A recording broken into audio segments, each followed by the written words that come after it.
దిగజారు చేసే రాజకీయాలు చేస్తా ఉన్నాయి, అందరికి అర్థమైతా ఉంది. ఓకే, థ్యాంక్ యూ మా డాక్టర్ పివి రెడ్డి గారు. మానవతరాయ్ గారు, ఇప్పుడు కాంగ్రెస్లో లేదండి, పొంగులేటి శ్రీనివాసరెడ్డి గారు, రేవంత్ రెడ్డి గారు ఇద్దరు కూడా సహకరించుకుంటూ ముందు రాష్ట్ర ప్రభుత్వాన్ని ప్రజల సంక్షేమానికి పాటుపడుతున్నారు. అసలు మతలబ్ అంతా బీఆర్ఎస్ పార్టీలో ఉంది. కేసీఆర్ కుర్చీ ఎప్పుడు ఖాళీ అయిద్దా, అందులో బావ కూసోవాలా బామర్ది కూసోవాలా, ఇద్దరు ఎంట పడుతున్నారు, పోటీ పడుతున్నారు, అలా కళ్ళ ముందు కనపడుతుంది. అంతేగాక ఇళ్ళిద్దరి మధ్యలో సందట్లో సడేమియా లెక్క మరి కవిత గారు మీ ఇద్దరు అవినీతి పరులు అని చెప్పి స్పష్టంగా గుంటనక్క హరీష్ రావు అంటుంది, దెయ్యాలంటుంది, రకరకాల మాటలు మాట్లాడటం జరుగుతుంది. వాళ్ళ అవినీతి మొత్తం బయటపెడుతుంది. కాబట్టి నేనే కూర్చుంటా, నేనే పార్టీ పెట్టుకుంటా, మీరెవరు అని చెప్పి ఆమె కళ్ళ ముందు కనపడుతుంది. ఇక 111 జీవోని ఎత్తేసింది ఎవరండి? 2022లో వీళ్ళ ఫామ్ హౌస్లు, అక్రమ కట్టడాలు, ఈ భూదందాలు, ఈ భాగవతాలు బయటపడతాయని చెప్పేసి ఆ 111 జీవోని ఎత్తేసిందే బీఆర్ఎస్ పార్టీ. ఇక ఎత్తేసిన తర్వాత ఇక నిబంధనలు ఏమున్నాయి? 84 గ్రామాల పరిధిలో సుమారు 10 కిలోమీటర్ల పరిధిలో ఎటువంటి ఆకాశార్మాలు, ప్రకృతి విఘాతం కలిగించే విధంగా కట్టడాలు కట్టకూడదని ఉండే, దాన్ని ఎత్తేసిందే మీరే సర్వనాశనం. అదే అంటున్నా, ప్రకృతి సంపదన మొత్తం కూడా తెలుగుదేశం హయాంలో ఎప్పుడో 85, 86 ఎప్పుడో ఏ సంవత్సరం 94, 96 మొత్తానికి నాకు గుర్తులేదు కానీ తేదీలు మొత్తానికి తెలుగుదేశం ప్రభుత్వం హయాంలో వచ్చిన జీవోని మొత్తం తొంగలో దూకేసి తీసేసి మొత్తం భారత రియల్ ఎస్టేట్ సమితి రియల్ ఎస్టేట్ వ్యవస్థ లెక్క రాజకీయ పార్టీలాగా కాకుండా ప్రజా సంక్షేమాన్ని మర్చి పర్యావరణాన్ని విడిచిపెట్టేసి అవసరం లేకుండా మొత్తం యథేచ్ఛగా దారులు తెరిచిందే వీళ్ళు. ఇవాళ నీతులు మాట్లాడితే ప్రజలు నమ్ముతారా? తెలియదా అక్కడ జనానికి? కాబట్టి ఇక బీజేపీ నంగనాచి లెక్క మాట్లాడుతున్నారు వాళ్ళు, అంటే అమాయకత్వంగా మాట్లాడుతున్నారు. ఏం అసలు మీరు తెలంగాణకి ఏం ఉరగబెట్టారు? నిన్న పార్లమెంట్లో మా ఎంపీలు నిలదీస్తుంటే కిషన్ రెడ్డి చెమటలు కక్కుతున్నాడు మాట్లాడలేక. మరి ఆంధ్రప్రదేశ్కి న్యాయం చేస్తారు, మేము వద్దంటే ఆంధ్రప్రదేశ్ చట్టానికి, అమరావతి రాజధానికి మేము ఆ పార్టీ కూడా మద్దతు తెలిపింది, వాళ్ళకి నిధులు ఇవ్వద్దంటలే. కానీ తెలంగాణకి ఎందుకు ద్రోహం చేస్తున్నారు మీరు? తెలంగాణ అంటే ఎందుకు నచ్చట్లేదు మీకు?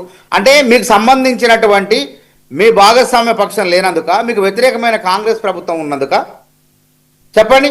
కాబట్టి బయ్యారం ఉక్కు ఫ్యాక్టరీ విభజన చట్టంలోనే అట్నే మురగబెట్టారు. వెనకబడిన జిల్లాలకు ఇప్పటికి కూడా దాదాపు 2000 కోట్లు ఇవ్వాలి ఆ విభజన చట్టంలో.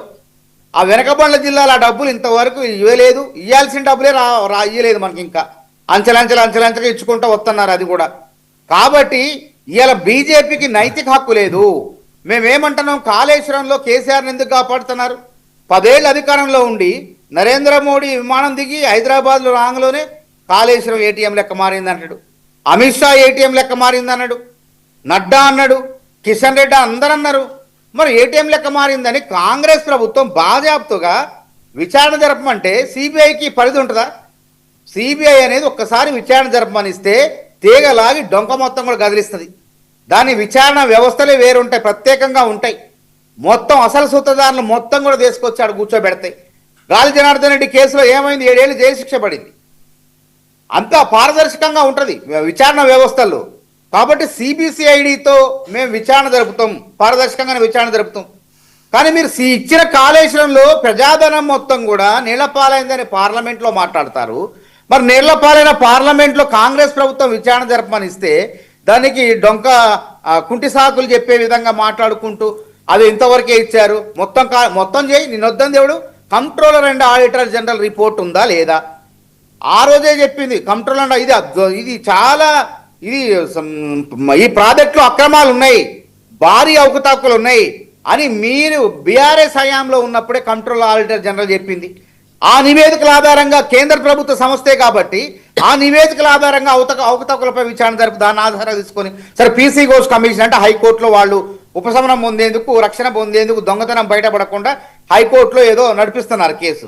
అసలు పీసీ ఘోష్ కమిషన్ ఎందుకు? కంట్రోలర్ ఆడిటర్ జనరల్, తర్వాత నేషనల్ డ్యామ్ సేఫ్టీ అథారిటీ వాళ్ళు ఇచ్చిన నివేదికల ఆధారంగా విచారణ జరుపు అంటే కేసీఆర్ నిజంగా విచారణ జరిపితే కేసీఆర్ని కాపాడేది కాదు. కాబట్టి నిన్న రాకేష్ రెడ్డి బయట పెట్టింది కదా వీళ్ళ దొంగతనం, భవిష్యత్తులో మేము బీఆర్ఎస్ బీజేపీ కలిసి పోటీ చేసి తప్పేది అన్నాడు.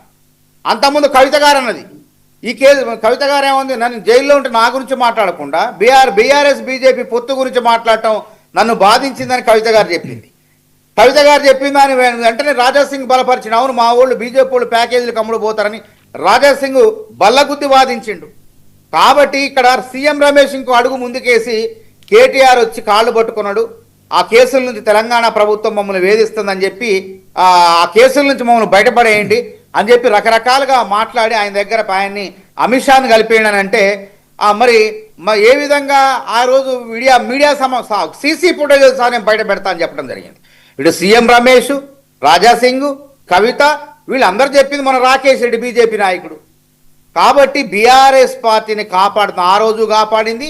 ఆ 10 ఏళ్ల కాలంలో మమతా బెనర్జీ మీదకు వెళ్ళినంత దూకుడుగా, చిదంబరాన్ని జైల్లో పెట్టినంత దూకుడుగా, డీకే శివకుమార్ని కాంగ్రెస్ నాయకత్వాన్ని జైల్లో పెట్టినంత దూకుడుగా మచ్చలేని సోనియా గాంధీ, రాహుల్ గాంధీ పైన మచ్చ వేసి ఈడీ అని చెప్పి మొన్న ఛార్జ్ షీట్లో ఏం లేదని తెలిసిపోయింది. అందులో నేషనల్ హెరాల్డ్ పత్రికను కాపాడుకునే కేసులో వాళ్ళ మీద మచ్చలేని నాయకత్వం మీద తెలంగాణ ఇచ్చిన తెలంగాణ తల్లి సోనియా గాంధీ మీద నువ్వు ఈడీ కేసులు పెట్టినప్పుడు కేసీఆర్ మీద ఎందుకు ఆ వంక చూడలేదు? అసలు కన్నెత్తి ఎందుకు చూడలేదు?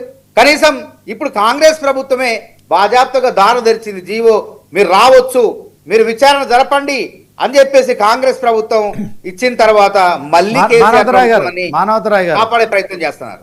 మానవతరాయ్ గారు